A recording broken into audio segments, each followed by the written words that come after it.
the City Technology Advisory Council's monthly Fireside Chat. This month, we're diving deep into a topic that is vital for our local economy, our future workforce, which is the career pathways of IT. In Cheyenne, it's becoming a significant landscape change. We're getting more data centers. We're becoming heavy in technology. We want to ensure that our community is ready to lead that change. So before we get into our topic today and introduce our speaker, we do have a diverse group of IT folks here as part of CTAC. And I just wanted to take a minute to have each of you introduce yourself and how you work in either supporting, educating, working with the IT industry. So I'll turn it over to Matt. All right, thanks, Summer. Matt Fields here. I work with a company called PST. I also work with 4-H on their robotics program and STEM training.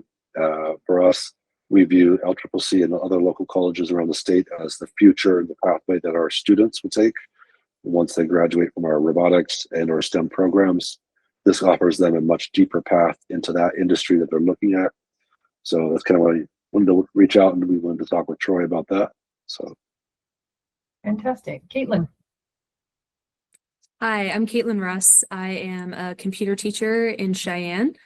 I work with students in 9th through 12th grade who are interested in learning more about computers, technology, IT, and much like Matt, hope that my students go on to pursue careers in this pathway. Awesome. Thank you. Michael.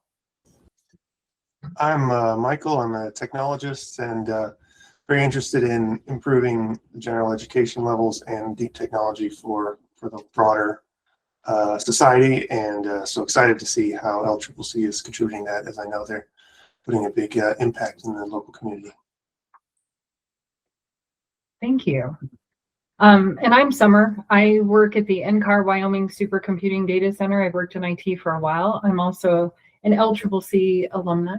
So I graduated there. It was one of the first colleges that offered IT certs. And so, we're glad to have you.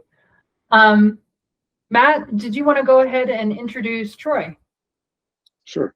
Yeah, today we've got with us Troy Amick. He is the lead IT training director at LCCC.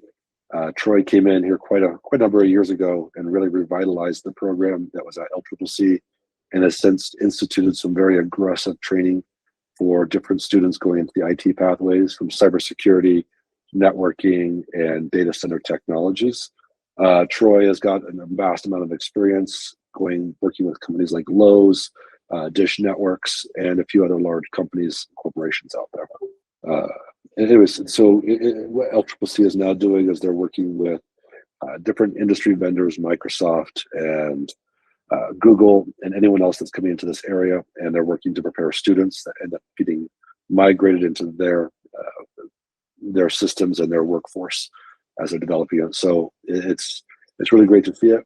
There is a high percentage of people coming back from careers, basically becoming upskilled and moving into the IT career field, which is really great to see. Upskilling the workforce, especially in Wyoming, is something I think that's really critical. So thanks, Troy, for joining us. I appreciate that. Thank you for having me. My name is Troy Amick. I'm the director of the IT pathway here at LCCC, as Matt said. I'm very fortunate. I also have Matt as an instructor for me on the adjunct side. My background, I was a pilot. I went to school to fly airplanes. That was great until September 11th happened, and then I had to do something different. I ended up in large-scale retail management with Lowe's, then pivoted from retail management to IT and technology innovation, then went from that to IT ops director for a large credit union. I then worked for the state for a short period of time, and then came here to try to make an impact on helping grow our own talent locally. One of the things I saw when I was an IT ops director is that we had a severe problem with attracting the proper talent in the market. And so this position opened up, and I saw an opportunity to try to make a positive impact. I've been with the organization with LCCC for 7 years at this point. Yeah, this is the start of my 7th year. Okay, now I realize how old I'm getting. So I've been here 7 years. We have, as Matt said, we've gone through some pretty substantial changes. When I first arrived at the organization, we were still teaching primarily Office application courses, and things that really weren't marketable skill sets. We've made a really hard push to align to industry needs for the market, and become very advanced and very innovative. We've been in the program, and myself have been recognized multiple times for innovation and what we do in development of systems and programs. So let's dive into it. How's that sound? So who we are, what we're, was that question? Oh, no, I said, sounds good. Okay, fantastic. So Laramie County Community College, located here in Cheyenne. We have overall, the program has, as I mentioned, we started in 2019 with a pretty quick shift and hard shift into trying to match local industry needs.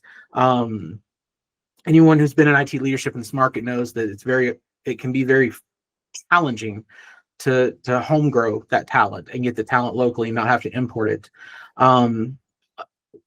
Conversely, we also have a problem in the state of losing talent to moving away. So the goal has been, how do we create programs to fill the jobs with the talented people who live here and are already here? We are primarily a non-traditional program up until this year. Historically, we've been around 65 to 70% non-traditional students. These are students who are over the age of 27, who are career changers, who may have tried college once and it didn't work out for them. They just weren't quite mature enough yet, but now they're coming in and trying again because they don't want to work in a warehouse their entire life, right? So historically, we've been a non-traditional program. We actually are starting to see, with some of the actions we've taken over the last couple of years, a lot more high school students rolling in. So we're now about 50-50 mix between traditional and non-traditional students. We have a very big online presence in our program, which I'll get to in a few minutes. We've seen over 70% growth in our programs just in the last 2 years.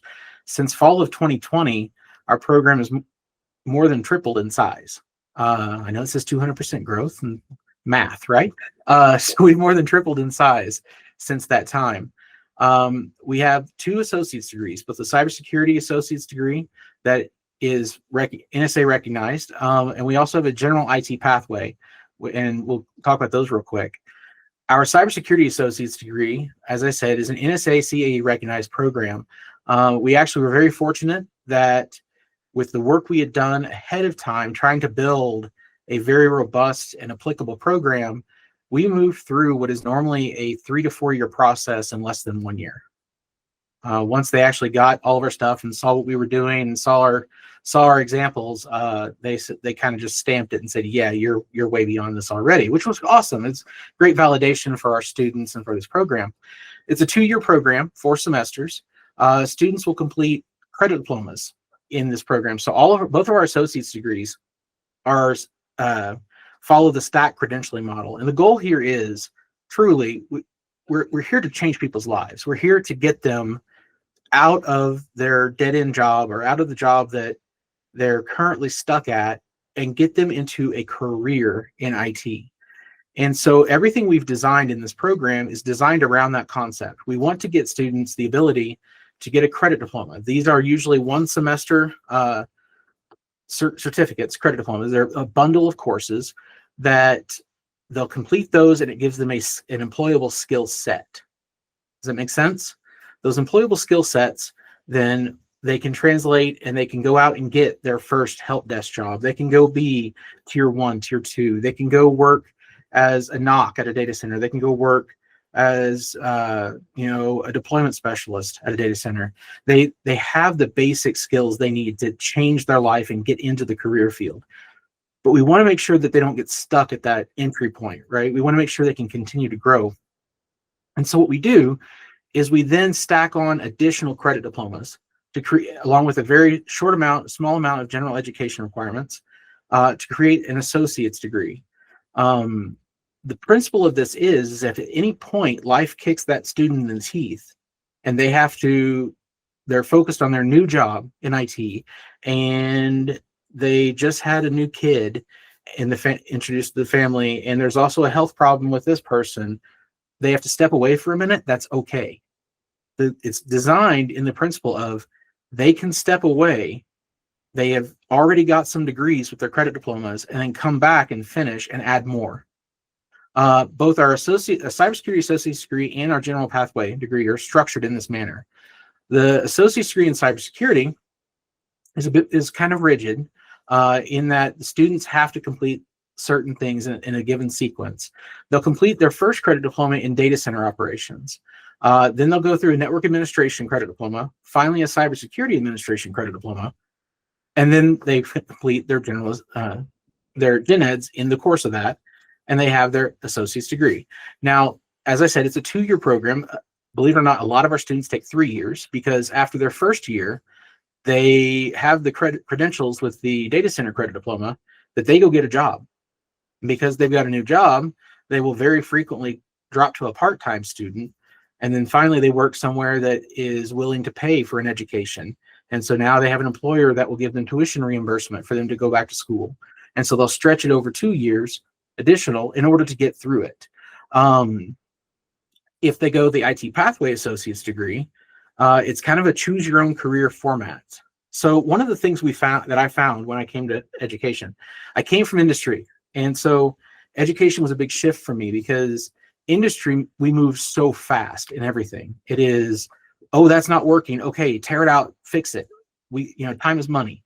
And so in education, everything, because of regulation, because of just processes, everything moves very, very slow. It takes a long time for us to adapt to things. And so what we found, though, when I started looking at it, is that if you gave students electives, very often the students didn't understand. They would choose the easiest classes they could take because, well, once I have a degree on my wall, I got a job. And they don't understand that, especially not in IT, the degree is great, but can you do it? Right? And so what we found is we had students who were taking disparate classes and things that didn't work together, and then they didn't have an employable set of skills. So what I did is I took and I said, okay, all of these courses, these combine to a singular skill set or an employability skill set or role. So let's make that a credit diploma. And then we'll make these other courses another credit diploma skill set. And then we'll make these other courses another one. By doing that, we now have what is our IT pathway associate's degree. Students will pick 3 credit diplomas. So they pick 3 kind of career focuses that they want to lean into. And they work through those along with their gen eds, and they get their associate's degree. We do not currently have a bachelor's program, but we are working towards it. My hope is that by fall of 28, we are looking at that. As I said, education moves slow. But hopefully by fall of 28, we are also looking at a bachelor's program with moving into even more advanced things. It's a very rigorous program. The program is very well known amongst the students for being very difficult, but very rewarding. The program is designed to prepare students for working in this industry more than anything else. So what we offer in the credit diplomas, I'd like to kind of walk through what we currently do real quick. First and foremost, we have the IT Fundamentals Credit Diploma. This actually is not one that we really run through the school too heavily. This is actually designed to get high school students engaged in IT.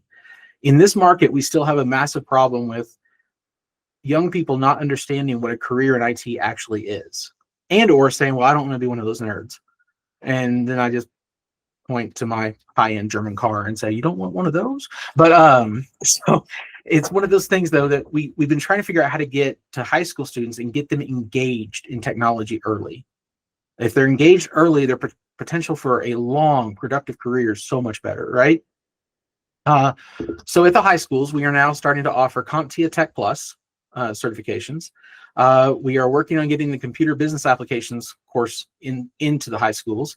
We offer a principles of networking and security. This is a really low-level look at networking and basic cybersecurity principles. And then they get to choose 2 electives to take through us. And those 2 electives are the only place you'll see electives in my program.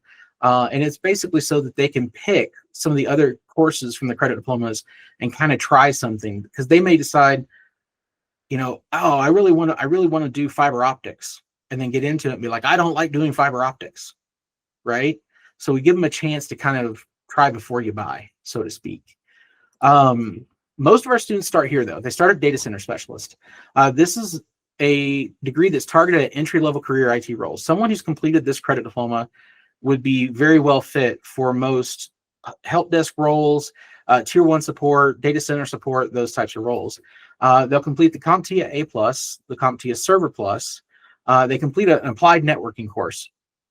Up until very recently, that was the start of the Cisco CCNA. We only recently started to change that to become more agnostic based on industry feedback and student results.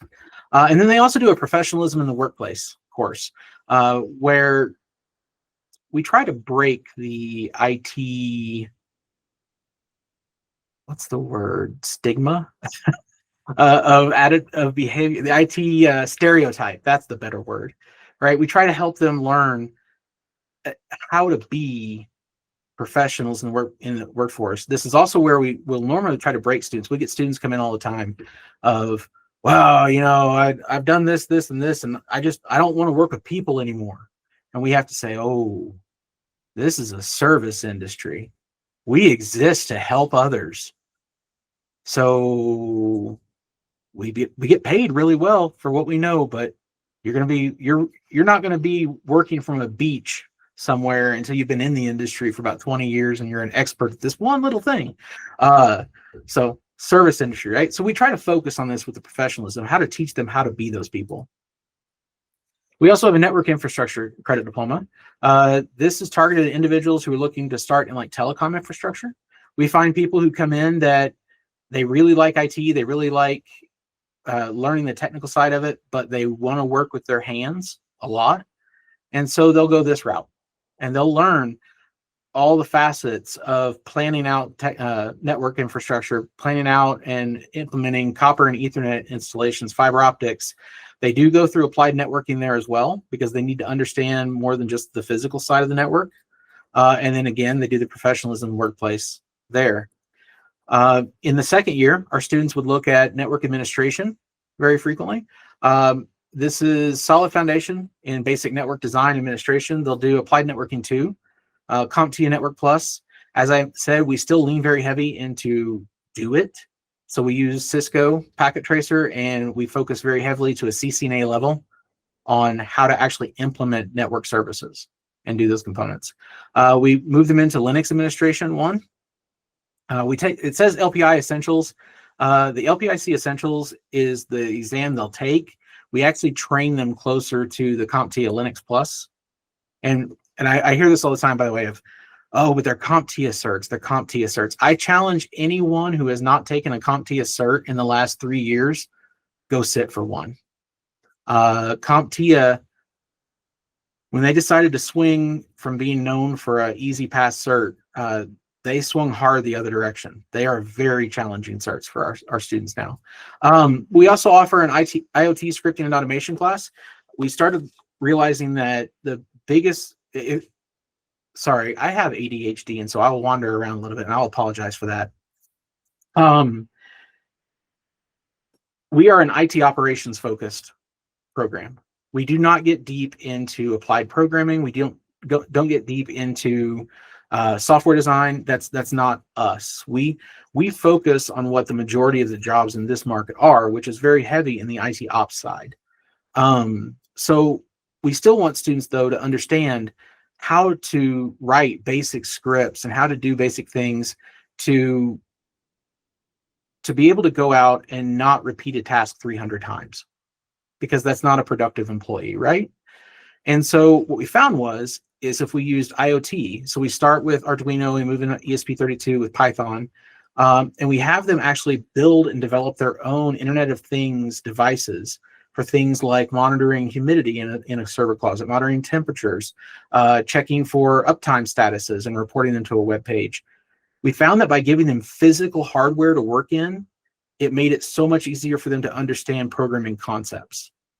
Because the biggest concern for me as a former director was I don't want a new junior admin or new tier 2 person coming in and finding an automation off the internet and implementing it without knowing what it does. Right? So we train to that. We train to, you're going to find things, you're going to use resources. Don't do it before you know what it does. Let's help you learn that part, right? So we do that. Then we also dive into security fundamentals, because let's just be honest, cybersecurity is just a really sexy way of saying network security. From there, we also offer virtualization and cloud administration. This is one of our fastest growing CDs that we're seeing students take. Again, second year CD, designed to get them started in cloud operations and virtualization platform management. They'll study Azure fundamentals, both the AZ 900 and the AZ 104. The 900 is a great sales exam to know, oh, pick this product, but the 104 teaches you how to actually manage that product. We do a principles of cloud operations. Again, CompTIA, Cloud Plus, it's vendor agnostic, gets them the basics. And then we teach virtualization across 2 courses as well. We were teaching with VMware, with what's happened with VMware recently and the migration away from it from a lot of organizations. We also had to shift from a cost standpoint. And so what we do now is we try to change up. And currently we're teaching virtualization with Hyper-V for 8 weeks, and then virtualization with Proxmox for 8 weeks. And the principle of it is, and you'll hear this a lot in the stuff that if you dive into the actual courses, is we'll teach one section of virtualization. Here's a licensed product. A licensed product that's easy to get support in those components. Here's an open source product. Because you might, as a student graduate, you might go work for a nonprofit that can't afford VMware, can't afford Hyper-V. And so, okay, well, here's Proxmox, and we can deploy that. We lean very heavy into open source, mostly because of funding. But I also am a firm believer that if you can administer an open source environment, then when you get the really high dollar, heavily supported licensed environments, it's going to be a cakewalk, right? So finally, our final second semester, our second year CD is cybersecurity, where we dive into network defense with firewalls and SIEMs, network attack. We teach towards the CompTIA Pen Test Plus in this one. We do computer forensics, data security and compliance, and then the CompTIA Cybersecurity Analyst Plus. So how are we different?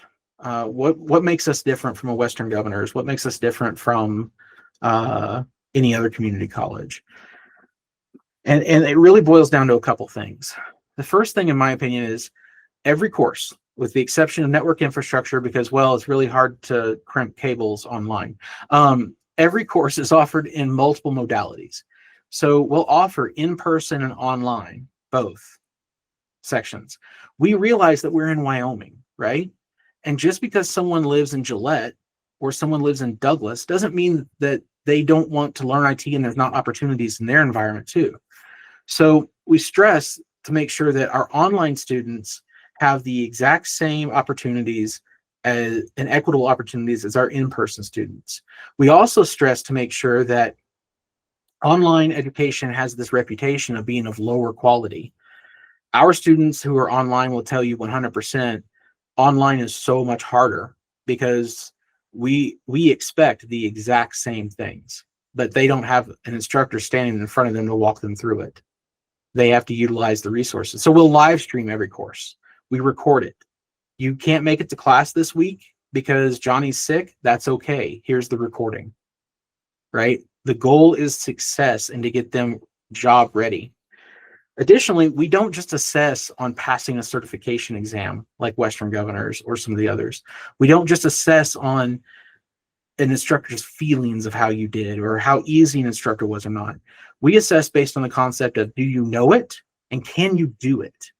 Every course in our program has 2 final exams, which will account for at least 40% of the total grade. So it's actually impossible to pass the courses if you can't prove that you both know it and can do it. So every course will have, the bigger part to me is the application final. Students actually have to come into the course and they have to take the cumulative knowledge of this course they've taken and show us they can apply it in a real production environment. Not a generated lab that's on rails, but an actual production environment where things go sideways. Our goal is to provide exceptionally capable people to the IT market here. I won't lie. When I did my presentation for this job, I flat said, I won't hire LCCC graduates because I'd had such rough experiences that I said, your graduates know Office applications. They know outdated technologies. I won't hire them. And so I had to make a hard stance in this of we have to modernize. We have to bring things up to speed. There's this long-standing rule that was taught to me a long time ago of when you hire someone new in an IT role, they're pretty much useless for their first 6 months to a year while they're trying to figure out what they're doing and how to do the job. You know, I remember my boss telling me, until a year from now, you're costing me money, not earning me money. So my goal is to get that from 6 months to a year down to 90 days. Can I get people so ready for the job that they're overqualified for what you're hiring them for? And you bring them in and say, how do I get 6 more of you? That's the goal. We do that through a lot of different facets, but the biggest one for me is we're known for innovative hands-on experiences.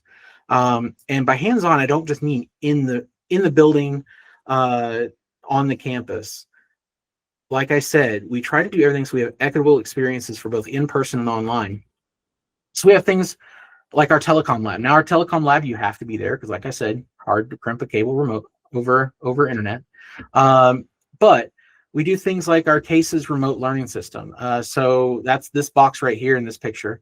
If you're an A+ student, if you're taking hardware class and you're taking it remote because you live in Sheridan, we can ship you one of these cases.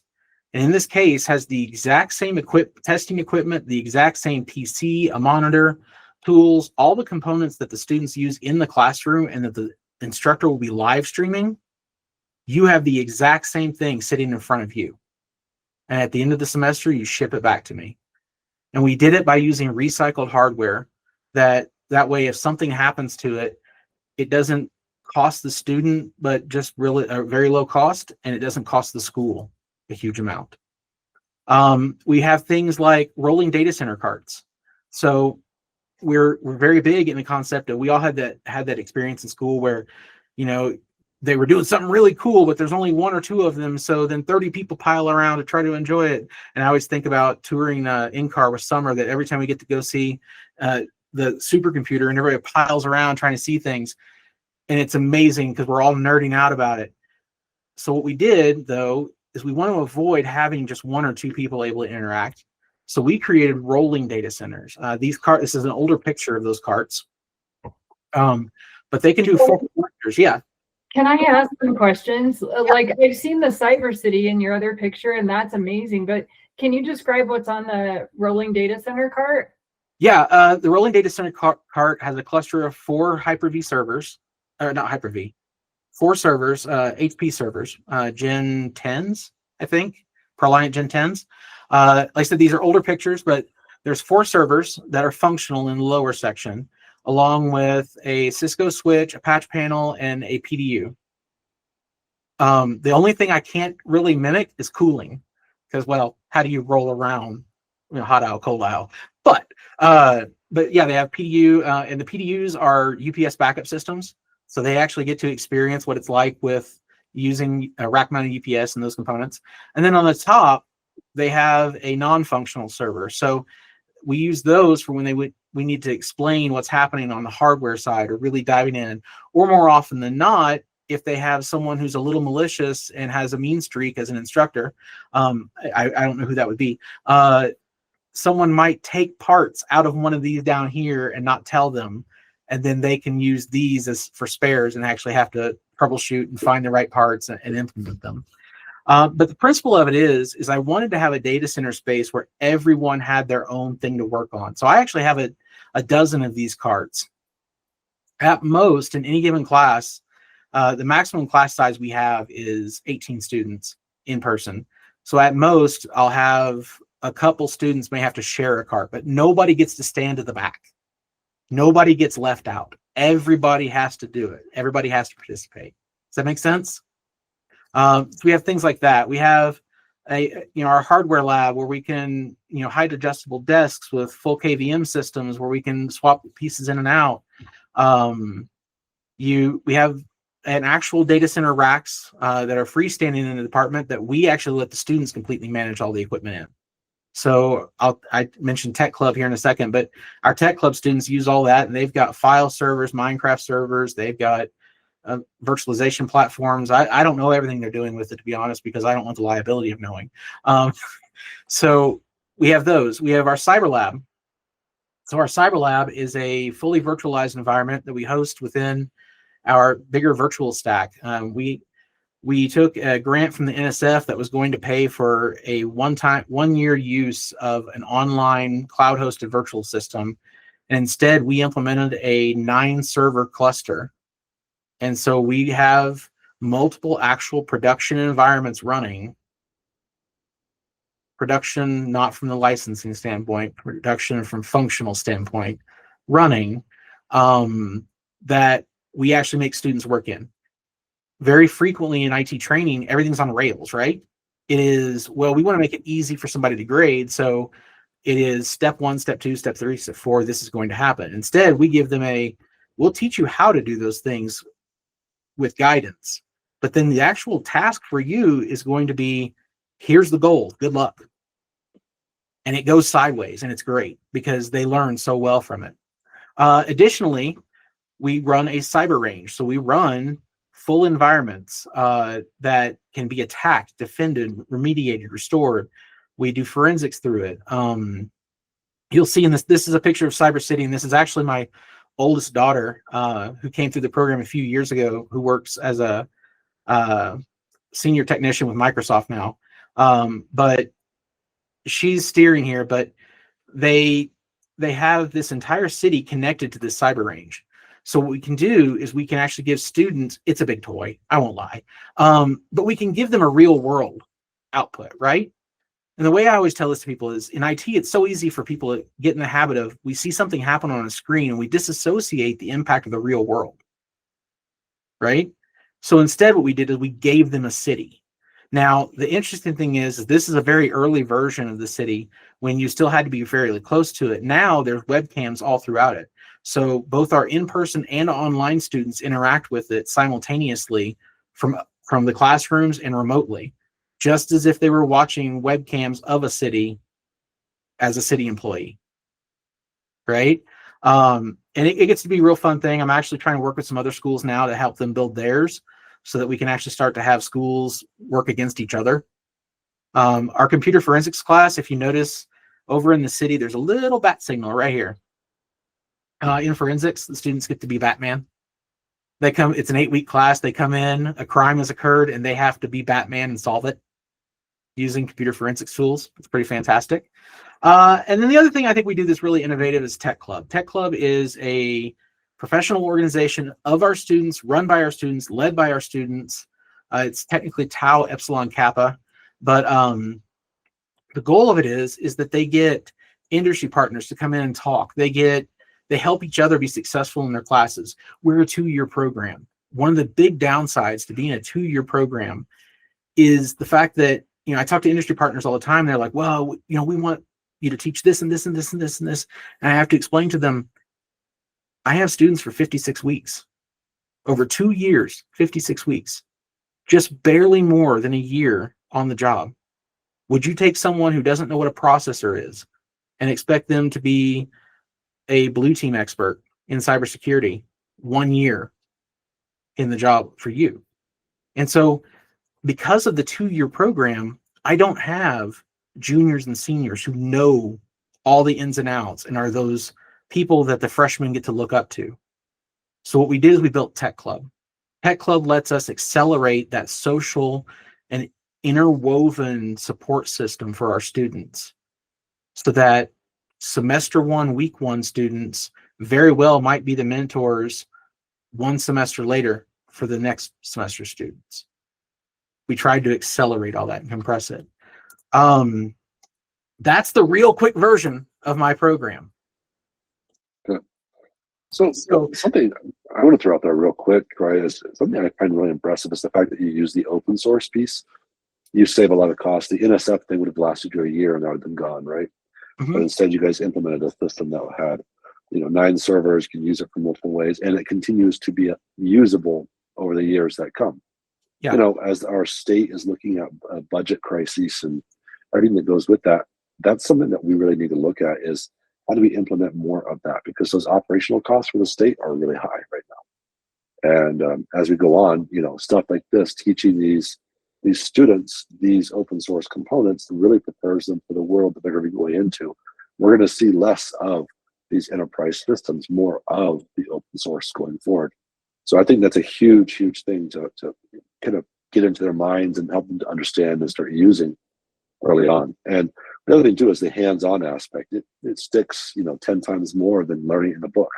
As soon as you touch it, you physically use it and whatever else, that changes the dynamic of that student learning. So really appreciate those aspects of it. I think those are key differentiators. Thank you. And honestly, yeah, I think the hands-on component, I was actually just explaining this to students just before this session.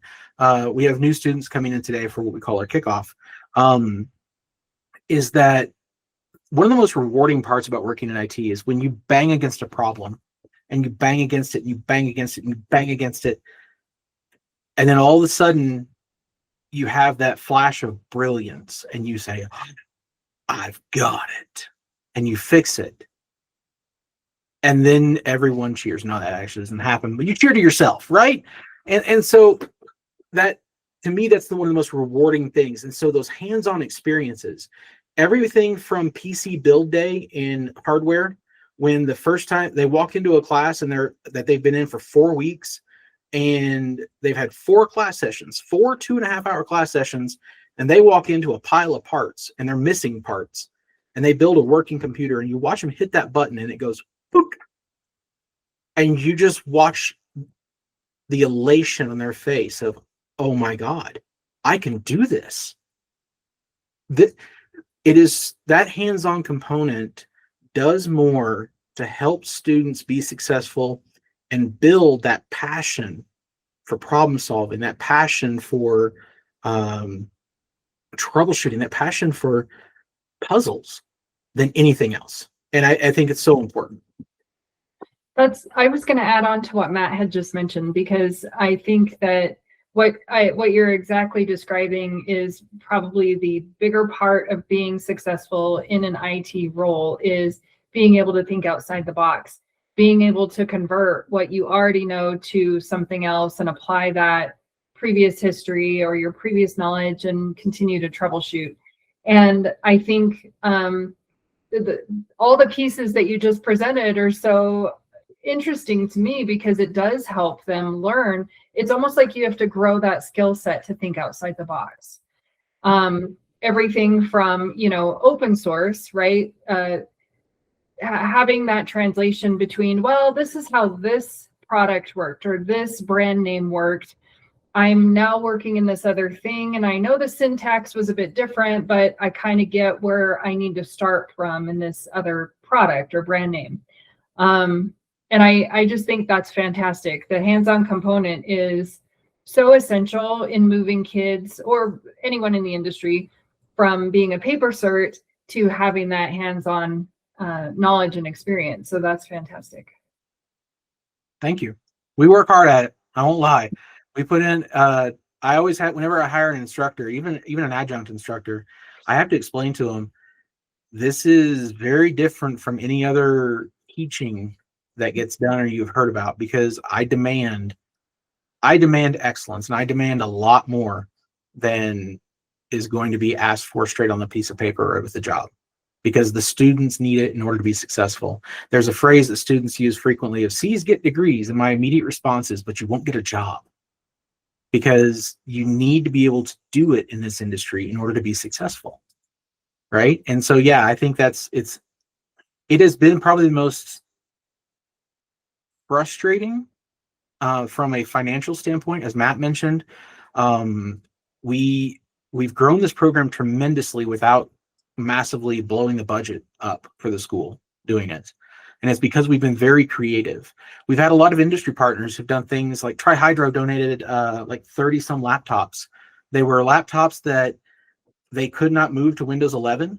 and they had disposed of, and they donated them to us, which we were then able to image with Parrot operating system and give to the students. So I had students who were trying to do this coursework on a Chromebook, and all of a sudden now they've got a 32 gig i7, 8th generation i7, but still it's good, laptop that they can do their homework on. And they're, oh my God. And it's teaching students that it doesn't have to be the newest, most expensive thing to solve the problem.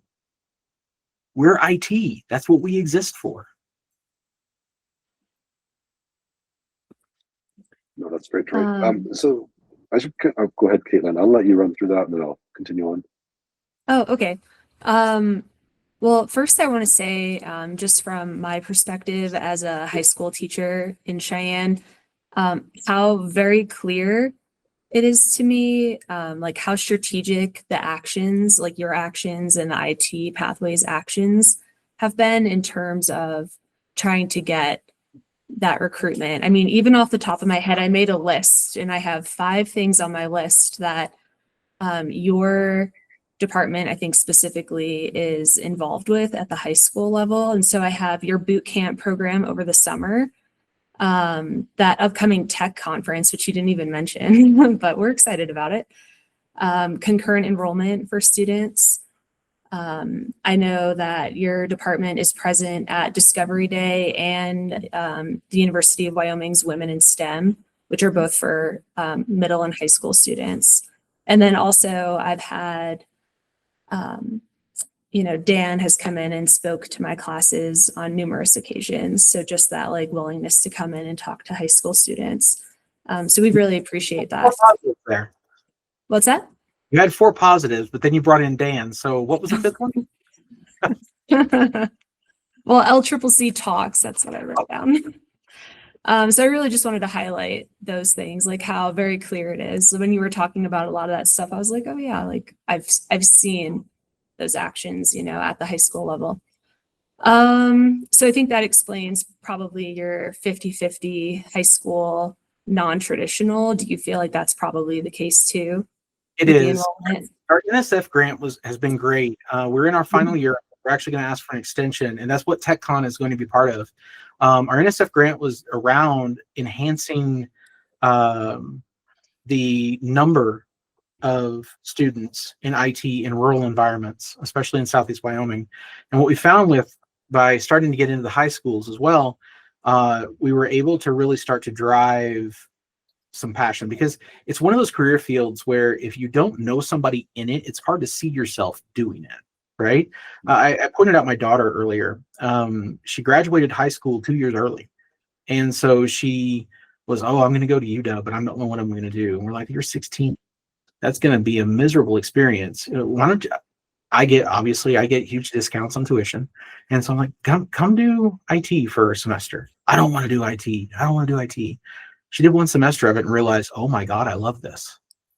And now I'm just really glad she's successful, because I don't know if I'll ever retire, but I can just go live with her.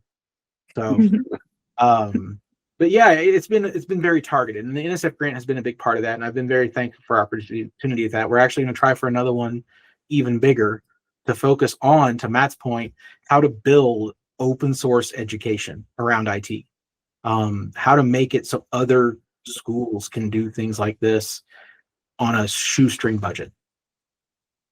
Yep, that's great. Real quick, Troy. So one of our members on here, Michael, he's worked with NASA and JPL, and I can let him talk to that a little bit, but that's a very different field than Microsoft or someone else.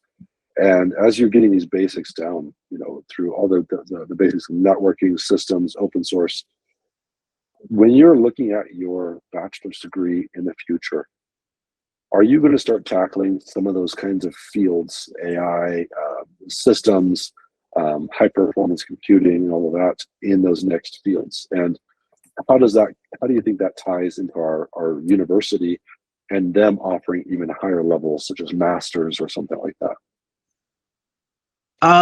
That's a loaded question. I'm going to try to be careful how I answer. We are still in the exploration phase of the bachelor's degree. Where I see us looking is Wyoming has a bit of a challenge in it. And this is my personal opinion, not the schools. I want to qualify this. We have a challenge in that between the community colleges and our single 4-year university, we have too much duplicative effort and not enough options for students. We shouldn't have a extremely robust cybersecurity program at LCCC, and then a good one at Casper, and then a new one in Rock Springs, and something in Gillette. We should say, hey, how do we work together? And we have that these two schools are really well known for this. And then if you're at one of the other schools, we're going to provide you space and resources so you can remotely attend those two schools that are really good at that, right? Our rural nature and our population density makes it so we have to learn as a state how to better utilize our resources and quit duplicating efforts so much. So that's, for me, with the university side of things, I see us being very, very different. As I stated, we are an IT operations heavy environment. The university focuses on the science side of things. And so I see that as being the big difference between the two. Now, computer science is going to evolve very, very fast. We heard this at our last industry meeting and we see it with the employment numbers, that computer science roles are dropping off the map fast. And the old days of saying, well, you could learn computer science and you can do anything IT. That's gone, because the systems and the environments are so complex now. You truly do have to learn IT operations to run those large-scale, hyperscale data center systems, right? So I think they're two very, very different things. And I think long-term, there might be some crossover there, and there might be some advanced programs through the university. At this point, I'm just trying to get to the 4-year component. I'm just trying to bridge that gap first. Makes sense. Thanks, Troy.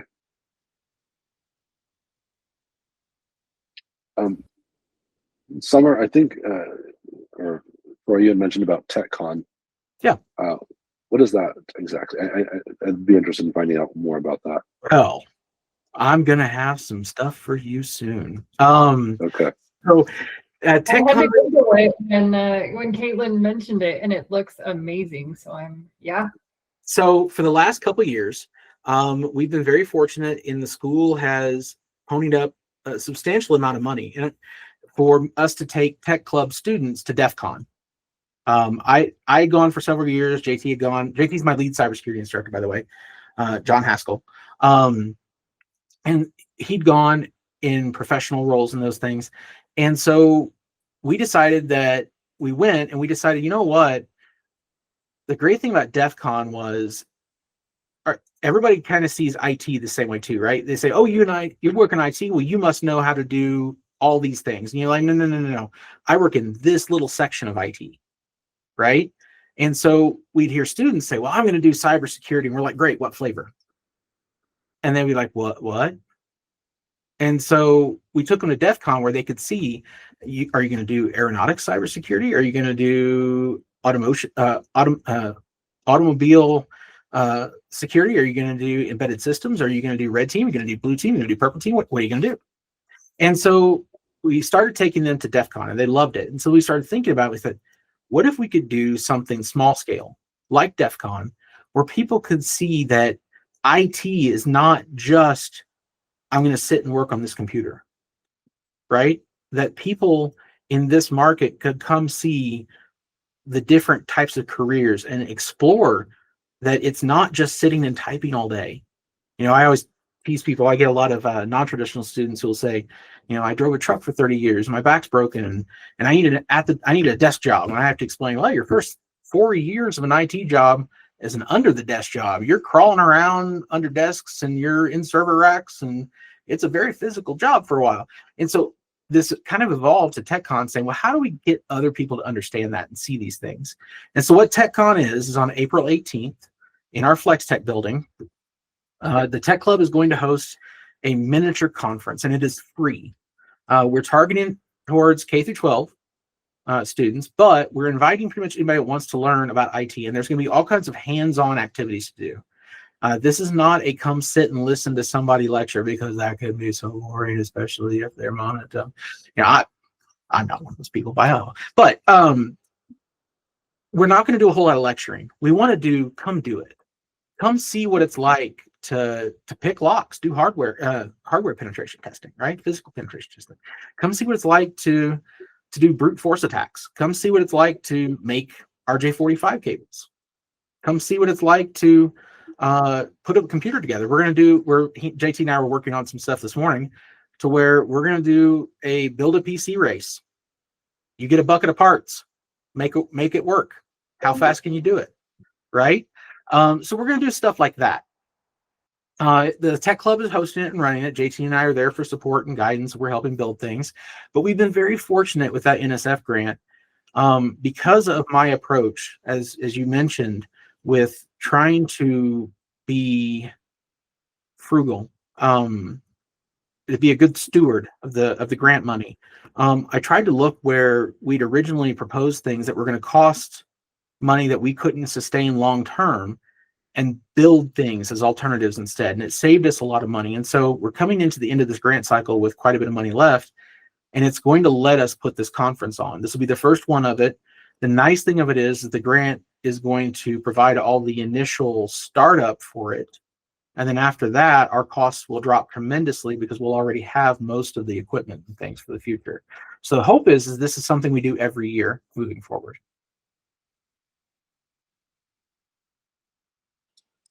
That's really cool. All right. Is this already posted on the LCCC website, or is there anywhere else? There is a website for it. It is lcctechcon.com, I think. Hang on. I will check that.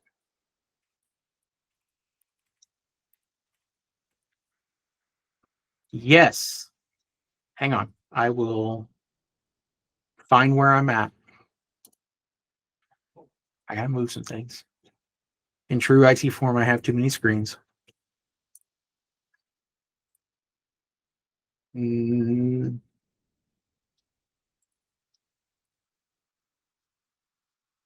you know what? That works. There we go. All right. LCCCtechcon.com. Yep. No spaces, dashes, or anything. Okay. Yep. And we're actually asking, we have some scholarships to give away. We're going to teach like basic soldering skills and, electronics. We're going to do, as I said, lots of hands-on things. We're even starting to work, and we'll have booths available or tables available for our industry partners that, we're always looking for sponsorships and ways to help boost our program.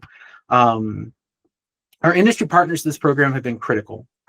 As I said, I came from industry, and I was very fortunate having come from industry. I had a ton of contacts. And so we leverage those to really boost the input into the program in order to maintain that high speed change and be able to stay on top of industry trends. As I said, we maintain our own production environment. My faculty and I do that. We don't ask our IT department to do it because that's how we stay current on those technologies. But I have great industry partners. And those partners do all kinds of stuff. Without that industry PAC membership and the people giving us input and actually engaging in how we guide our students in the future, we wouldn't have the success we have. So what we're trying to do here is also offer the industry chance to put themselves in front of the public and show what they do to do some recruiting and do those components here as well. We're also going to look for vendors as well, but we'll see how that goes. We expect it to be a little rough. It's the first time, right? You might have somebody who's a bit of a high-strung perfectionist running the department, and he is freaking out about it. Yeah, maybe me. But it should be great. We're looking forward to it. The students are the most excited I've seen them. So it should be fantastic. I mentioned the industry partners. If you are an industry partner and you want to become involved, there's several ways you can. Not just TechCon, but with the pathway in general. If you're not a member of my PAC, please reach out. TAMICK@lccc.wy.edu. TAMICK@lccc.wy.edu. Reach out and I will add you to the PAC, and I will invite you. Our PAC meetings are in person, but we also live stream and record them. We do some surveys to get input in those pieces. We have industry partners come in and talk. They'll with Tech Club, they'll come in and talk about what their jobs are like, what their career has been like, how they got to the career. We have some who will come in and do mock interviews.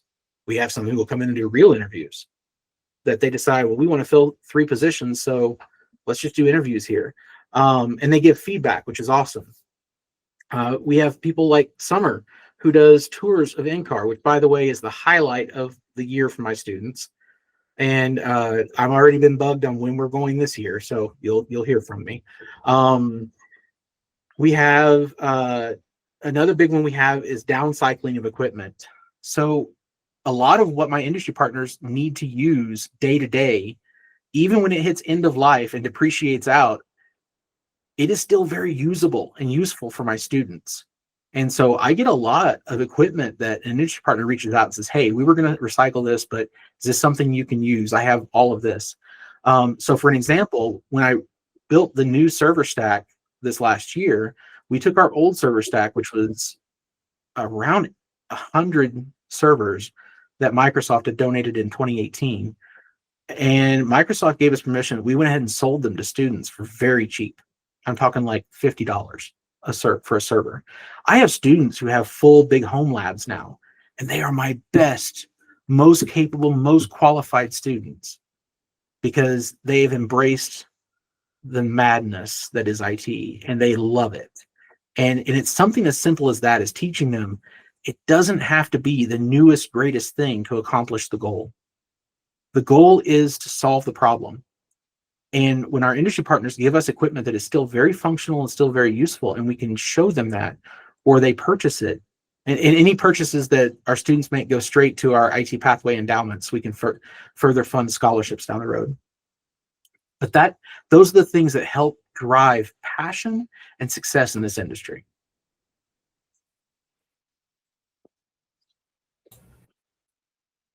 No, thanks, Troy. Absolutely. I appreciate you guys having me on here, by the way. No, we appreciate having you. We're all from the industry and we're aware of LCCC, but I didn't know all those details you shared with us. This was really insightful. And it's clear that there's a partnership between the city, the local industry, LCCC, all of that is going to keep Cheyenne's tech sector thriving, and you provide all these services, beyond Cheyenne too. So I want to own the entire tri-state Front Range up and down the market with my students. I don't mean that from a selfish standpoint. I mean, I want to see as many people as possible. Everyone of myself and all my faculty, we all came from industry, as I mentioned. And for almost all of us, this was a second or third career, and it changed our lives. I want to be able to do that for as many people as we can. That's fantastic. Thank you. Matt? No, thanks, Troy. I appreciate it. I think hopefully as time goes on, we're going to see more and more high school students starting to hit LCCC and high school students around the state. I know my son, he's 16. He is actually starting next week. He's teaching at the Makerspace going forward, but he's also enrolled in 3 different classes at LCCC, dual enrollment. So he's working on that. So the more and the sooner that we can get them involved with this is really cool, because this can get them targeted into those industries and help them move forward, find their interests, and actually get them aligned much more. So, well, and Matt, you bring up a good point with your son. If you're a high school student in LCDS 1 and 2, I think as well, you can take, I think, 2 of our courses a year absolutely for free. Yeah, actually, it's up to 4 courses over a 4-year period. Mm-hmm. Yeah, he's enrolled in 3 of them right now. So. Yeah, so and that's like that IT fundamentals thing. The goal with the IT fundamentals credit diploma is, if you could walk as a senior, that Mother's Day weekend, you walk at LCCC and get your first college degree, and then 2 weeks later you walk for your high school and get your high school degree. How cool would that be to have that kind of jump start? I guarantee every one of us on this call look back and say, man, if I could have started 5 years earlier, right? The exposure, right? Yeah. The exposure and the ability. Yeah. On that note about the IT fundamentals credit diploma, do you know how many high school students are currently enrolled in that? I don't off the top of my head. Just curious. Yeah, unfortunately, that's not data I've pulled this semester. I would be very curious to know, but it's been great. You mentioned the boot camps, and I've been very thrilled to see that we've had like 90% of the students who attended the boot camps have ended up in the program. There is one student from Central, and I'm so proud of her because of FERPA. I can't say who she is, but I'm so proud of her because this semester, as a junior at Central, she will finish the IT Fundamentals Credit Diploma as a junior. Awesome. And she's phenomenal. So I know I have a student who I also will not name, but he is very bright with computers, but was very anti going to college, and he participated in those boot camps this past summer, and he's like, I can't wait to go to LCCC. I'm So, glad. I'm yeah. glad. We try to make it as fun as we can. Mhm. And kids are so great. The kids are so great when they come to those boot camps. So that's actually something, if you're an industry partner, I will be trying to find sponsors for those boot camps. The boot camps have been funded through NSF for the last 2 years. This summer is the last year we'll be able to fund them that way. They are fairly low cost.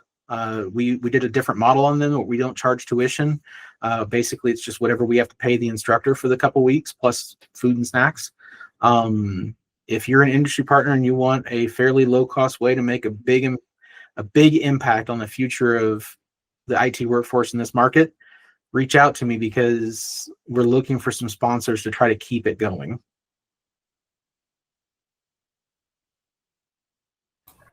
Great. If you haven't, you should definitely go out to LCCC and see his little miniature city. It's kind of fascinating how they use it. Thanks, Paul. Great to hear your voice, man. I haven't seen you forever. Yeah, a long time. Glad you're doing well. Thank you, sir. I'm glad you're doing well too. Very cool. Well, thank you, Troy. I appreciate it. Summer, you go ahead and wrap things up here. Yeah. Again, yeah, thank you for all the insight, Troy. This was really fantastic to hear how all of it comes together in LCCC and through our career pathway for all the students in the region. But to our viewers, thank you for joining this month's Fireside Chat. Subscribe to this channel to see more of our Fireside Chats based on our work here at the Community Technology Advisory Council. But we'll see you next month. Thank you.